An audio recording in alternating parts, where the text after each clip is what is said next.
ত্রিপুরা রাজ্যের বিধায়ক এলাকার উন্নয়ন তহবিলের অর্থরাশি আরও এক দফায় বৃদ্ধি পেল।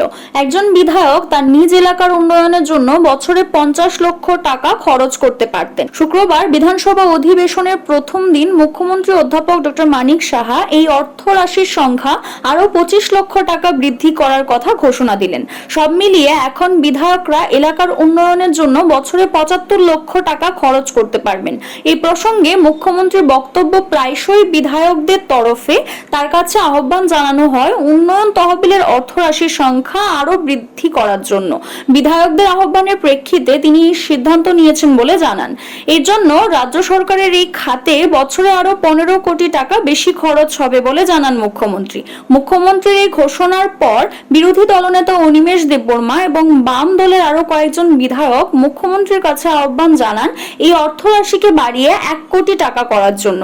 তখন মুখ্যমন্ত্রী বলেন, আপাতত এইটুকু, পরবর্তী সময় বাকি সিদ্ধান্ত গ্রহণ করা হবে।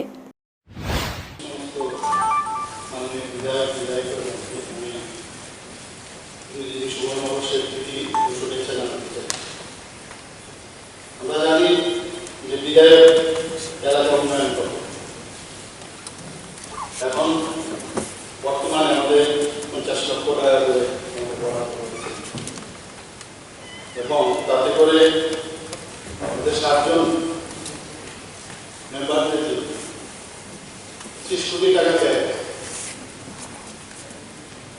এবং এতে করে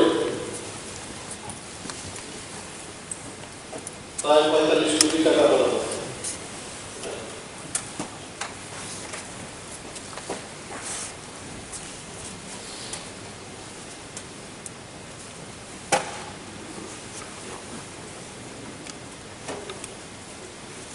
পারবে না 30 কোটি টাকা বরাদ্দ। আমি এখানে সবাই অবগতির জন্য জানাচ্ছি, এটা নিয়ে অনেকে অনেক সময় একটা দাবি তুলেছে যে বিধায়ক এলাকার উন্নয়ন প্রকল্পে একটু বাড়াতে হবে। আমি জানি এটা খুব অসুবিধা হয়, আমাদের সবারই অসুবিধা হয়।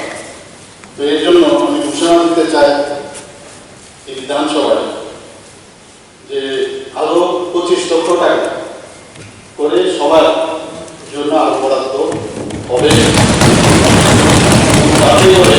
আরো 15 কোটি টাকা এক্সট্রা লাগবে। তো এই ঘোষণা দেওয়ার জন্যই আমি এখানে আজকে আপনাদের সবাইকে ধন্যবাদ। CRI TV, channel for news and entertainment.